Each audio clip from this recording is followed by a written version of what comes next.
حضرت یونس علیہ السلام مچھلی کے پیٹ میں، حضرت یونس علیہ السلام اپنی قوم سے ناراض ہو کر بستی سے روانہ ہو گئے۔ دریائے فرات کے کنارے پہنچ کر ایک کشتی میں سوار ہوئے۔ راستے میں کشتی طوفانی موجوں میں گر گئی۔ کشتی کے ڈوب جانے کے آثار پیدا ہو گئے۔ کشتی والوں نے اپنے عقیدے کے مطابق ایک شخص کو دریا میں ڈالنے کا فیصلہ کیا۔ قرآن نکالا گیا، یونس علیہ السلام کا نام نکلا۔ انہیں ششپا ہوا کہ اتنے نیک بندے کے نام کیسے قرآن نکل آیا۔ 3 مرتبہ ایسے ہی ہوا، تینوں مرتبہ حضرت یونس علیہ السلام کا نام لکھا۔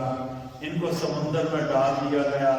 اسی وقت ایک بڑی مچھلی نے ان کو نگل لیا۔ قرآن میں لکھا فَالْتَقَمَ الْحُوتُ، بڑی مچھلی۔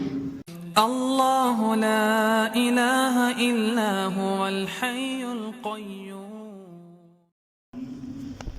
اسلامی تاریخ میں سے حضرت یونس علیہ السلام مچھلی کے پیٹ میں، حضرت یونس علیہ السلام اپنی قوم سے ناراض ہو کر بستی سے روانہ ہو گئے۔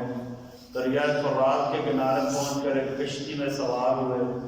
راستے میں کشتی طوفانی موجوں میں گر گئی۔ کشتی کے ڈوب جانے کے آثار پیدا ہو گئے۔ کشتی والوں نے اپنے عقیدے کے مطابق ایک شخص کو دریا میں ڈالنے کا فیصلہ کیا۔ قرآن نکالا گیا، یونس علیہ السلام کا نام نکلا۔ انہیں ششپا ہوا کہ اتنے نیک بندے کے نام کیسے قرآن نکل آیا۔ 3 مرتبہ ایسے ہی ہوا، تینوں مرتبہ حضرت یونس علیہ السلام کا نام لکھا۔ ان کو سمندر میں ڈال دیا گیا۔ اسی وقت ایک بڑی مچھلی نے ان کو نگل لیا۔ قرآن میں لکھا فَالْتَقَمَ الْحُوتُ، بڑی مچھلی۔ یونس علیہ السلام کو احساس ہوا کہ اللہ کے حکم کا انتظار کیے بغیر ان کا بستی سے نکل آنا مناسب نہ تھا۔ انہوں نے مچھلی کے پیٹ میں توبہ اور استغفار شروع کر دی اور کہنے لگے لا الہ الا انت سبحانک انی کنت من الظالمین۔ اے میرے رب، آپ کے علاوہ کوئی معبود نہیں، آپ پاک ہیں، بے شک میں نے ہی اپنے اوپر ظلم کیا۔ اللہ تعالیٰ نے یونس علیہ السلام کی دعا قبول کی اور مچھلی نے ان کو دریا کے کنارے اگل دیا۔ جب وہ صحتیاب ہو گئے تو اللہ کے حکم کے مطابق اپنی قوم کے پاس گئے۔ قوم انہیں دیکھ کر خوش ہوئی اور ان کے ہاتھ پر اسلام قبول کیا۔ یہاں سے 2 باتیں سمجھیں۔ ایک کہ دنیا میں جتنے بھی کام ہیں سارے اللہ کے حکم اور ارادے سے ہوتے ہیں، اور دوسرا کہ انبیاء کے اوپر بھی جب مشکلات آئیں انہوں نے اللہ ہی کو مشکل کشا سمجھا ہے، اللہ ہی سے مدد مانگی ہے، اپنا دست سوال ہمیشہ اللہ ہی کے سامنے دراز کیا ہے، اپنی جھولی ہمیشہ اللہ ہی کے سامنے پھیلائی ہے۔ کیوں کہ اللہ کے علاوہ بغیر اسباب کے کوئی بھی مدد نہیں کر سکتا، اللہ کے علاوہ بغیر اسباب کے کوئی بھی مشکل کشائی نہیں کر سکتا۔ اللہ ہی ہمارے مشکل کشا ہیں، اللہ ہی مصیبتوں میں سے نکالنے والے ہیں، اللہ ہی ہمارے مددگار ہیں، اللہ ہی ہمارے خالق ہیں، اللہ ہی ہمارے مالک ہیں، اور یہ ہمیں نبیوں نے سکھایا ہے۔ یونس علیہ السلام خود نبی تھے، مشکل آئی تو کس سے مدد مانگی ہے؟ اللہ سے مدد مانگی ہے۔ اس لیے جب بھی مدد مانگنی ہے اللہ ہی سے مانگنی ہے۔ اللہ کے جتنے نیک بندے آئے ان کے اوپر جب بھی مشکل آئی تو انہوں نے اللہ ہی سے مدد مانگی ہے۔ ہم ہر نماز میں کیا کہتے ہیں؟ ایاک نعبد و ایاک نستعین، اللہ ہم تجھ ہی سے مدد مانگتے ہیں، آپ ہی سے مدد مانگتے ہیں، یعنی ہماری مدد کرنے والے، ہمارے حامی اور ہمارے ناصر آپ ہی ہیں۔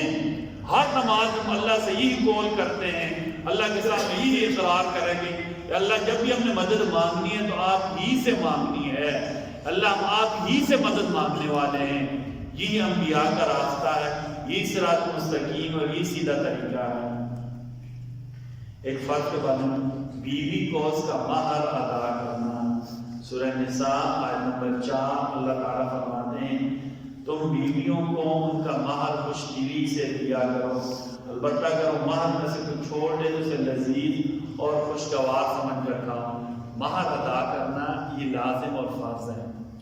اگر کسی نے اپنی بیوی کا مہر ادا نہیں کیا، فوت ہو گیا، تو اس کی وفات کے بعد اس کا ترکہ بچے گا جہاں اس کے دیگر قرضے ادا کریں گے، پہلے یہ قرضہ ادا کریں گے پھر باقی واپسوں میں چیز تقسیم کرنی ہے، ٹھیک ہے۔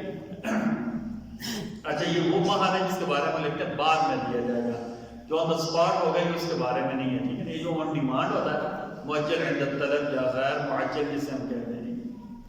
سنت کے بعد مجلس میں عطر لگا کر جانا، نبی کریم فرماتے ہیں نبی کریم صلی اللہ علیہ وسلم اس بات کو پسند نہیں فرماتے تھے کہ اصحاب کی مجلس میں عطر لگائے بغیر تشریف لے جائیں۔ میرے نبی خود بہت زیادہ معطر تھے، آپ کے پسینے کی جتنی خوشبو تھی کائنات کی کوئی خوشبو بھی اس کو پہنچ نہیں سکتی۔ اس کے باوجود ہمیں کیا سکھایا؟ جب زیادہ لوگوں میں جائیں تو صاف کپڑے پہن کر جسم کو معطر کر کے جائیں تاکہ کوئی آپ کی عزت کے اوپر انگلی نہ اٹھائے، کوئی یہ نہ کہے کہ بندہ کیسے آ رہا ہے۔ اور جب مسجد جائیں تو زیادہ صاف ہو کر جائیں۔ اللہ نے قرآن میں کہا کہ خذوا زینتکم عند کل مسجد، مسجد جائیں تو زیادہ پاک صاف اور مطہر ہو کر جائیں، ٹھیک ہے۔ اور علماء سے ملنے جائیں، دینداروں سے ملنے جائیں تو خوشبو لگا کر بھی جائیں اور ان کے لیے بھی خوشبو کا ہدیہ لے کر جائیں، ٹھیک ہے۔ اپنے بچوں کو پاک رہنا سکھائیں، عطر لگانا سکھائیں، ٹھیک ہے نا۔ اور عطر اچھے والی لگانی، ایسے نہیں لگانی سب کے سامنے ڈال دو۔ ایک اور بھی آپ کی خدمت میں گزارنے چلے، باتوں میں بات آ گئی ہے، ہمارے ہاں یہ جو اسپرے آتے ہیں نا، اسپرے، ان میں کچھ اسپرے ہوتے ہیں جو صرف عورتوں کے لیے ہوتے ہیں، جو صرف عورتوں کے لیے، اس کی جہاں دیگر نشانی ہے، ایک نشانی یہ پنک کلر کی جتنے اسپرے کی بوتلیں ہوتی ہیں وہ عورتوں کے لیے ہوتی ہے۔ مار میں وہ لگا کر آنا بڑا عجیب لگتا ہے، اس بارے میں تھوڑی سی احتیاط کرنی ہے، چلے زیادہ کچھ نہیں پتہ لگے، جس کو پتہ ہو اچھا نہیں سمجھے گا، ٹھیک ہے۔ ایک فضیلت بنا اپنے ہاتھ سے کمائی کھانا، نبی کریم صلی اللہ علیہ وسلم نے فرمایا اس آدمی سے بہتر کسی نے نہیں کھایا جس نے اپنے ہاتھ کی کمائی کھائی، یعنی جو محنت کر کے کھانے والا ہے وہ سب سے بہتر ہوتی ہے اور سب سے بہتر کھانے والا ہے۔ طب نبوی سے رات کو کتنا کھانا کھانا چاہیے؟ نبی کریم صلی اللہ علیہ وسلم نے فرمایا رات کا کھانا مت چھوڑو، چاہے ایک مٹھی بھر کھجور کیوں نہ ہو، اس لیے رات کا کھانا چھوڑنا بڑھاپا لے آتا ہے۔ رات لمبی ہوتی ہے نا، آدمی کمزور ہو جاتا ہے، بے شک تھوڑا سا کھائیں، بے شک تھوڑا سا کھائیں، ٹھیک ہے۔ کھانے میں احتیاط کریں لیکن کھانا چھوڑنا نہیں ہے۔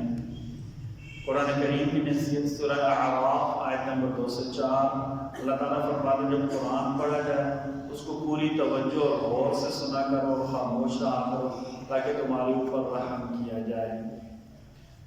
یہ قرآن کا جو پڑھنا ہے نا، ہم اپنے گھروں کا معمول بنا لیں بلکہ ہمارے اداروں معمول بن جائے۔ مجھے نہیں پتا کس زمانے میں پمس میں جو Pakistan institute of medical sciences ہے وہیں معمول تھا کہ وہ فجر کے وقت، فجر کے بعد نا، بلکہ طلوع کے تھوڑے بعد 15 منٹ تلاوت لگائے دیتے ہیں۔ ڈاکٹر محمد علی صاحب وہاں کے اس زمانے میں انچارج تھے، بہت دیندار تھے، وہ ان کا حکم تھا کہ بھائی ڈیوٹیوں سے 15 منٹ پہلے پورے چھوٹے چھوٹے اسپیکر لگائے ہوئے تھے، اس کو ہم کمپلیٹ وہاں تلاوت لگے 15 منٹ روزانہ تلاوت ہے۔ اور ہمارے یہاں تو معمول نہیں ہے۔ عربوں میں آپ کسی ہاسپٹل میں چلے جائیں تو جو مریض کا بیڈ ہوتا ہے نا اس کے اوپر قرآن مجید رکھنے کی جگہ بنی ہوتی ہے۔ قرآن میں اللہ نے شفا رکھی ہے، اللہ نے قرآن کو نزل من القرآن ما هو شفاء ورحمۃ للمؤمنین، یہ شفا بھی ہے رحمت بھی ہے۔ قرآن پڑھنا، قرآن کی تلاوت سننا، اس سے اللہ تعالیٰ دلوں کو شفا دیتے ہیں۔ مرض کوئی بھی ہو، چاہے روحانی مرض ہو چاہے جسمانی مرض، اللہ تعالیٰ شفا دیتے ہیں۔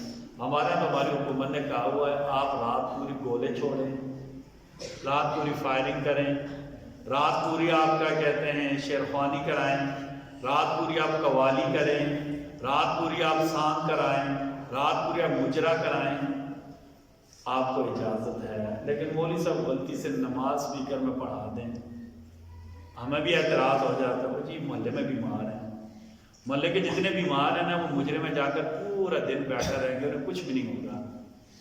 محلے کے بیمار گلیوں میں پورا دن پھرتے رہیں گے، کچھ نہیں ہوگا۔ محلے کے بیمار کو 2 بجے کھانے کا ٹائم لکھا ہو، 5 بجے تک کھانے کے انتظار میں بیٹھے رہیں گے، کچھ بھی نہیں ہوگا، ٹھیک ہے جی۔ محلے کی جماعت یہاں سے لے کر وہ 6 کلومیٹر پیدل چل کر چلے جائیں گے کہ فلانے مسلمانی ہوئی ہیں نا چاول پکائے گے، لیکن قرآن سنیں گے تو ساری بیماریاں یاد آ جاتی ہیں۔ ہمیں اپنی اس بیماری کا علاج کرانا چاہیے کہ ہم قرآن کیوں نہیں سن سکتے، ہم قرآن مجید کیوں نہیں سن سکتے، ہم سے کیا ایسا گناہ ہو گیا کہ اللہ کو یہ پسند نہیں کہ اللہ ہمیں قرآن سنوا دیں۔ اللہ تعالیٰ ہم سب کو کہنے سننے سے زیادہ عمل کی توفیق عطا فرمائے۔ ہمارے بڑے مخلص تھے، ہمارے والد صاحب کے ساتھ بہت اچھا تعلق تھا، ہمیں بھی اپنی بچوں کی طرح سمجھتے تھے۔ باؤ راجہ غضنفر صاحب جنجور والے، وہ کل تک تندرست سے دیکھ رہے ہیں انسان، کل ٹھیک تھے، ہمیں ملے بھی تھے، رات کو اچانک فوت ہو گئے۔ ابھی ہم ان کا جنازہ پڑھا کر آئے ہیں، ان کی مغفرت کے لیے دعا کر دیں۔ بسم اللہ الرحمن الرحیم، بسم اللہ والصلاۃ والسلام علی رسول اللہ۔ اے کریم الرحیم الذی آپ ہمارے گناہ معاف فرما دیں، الذی باؤ راجہ غضنفر صاحب کا کامل مغفرت فرما دیں، ان کی قبر کی منزل آسان فرما دیں۔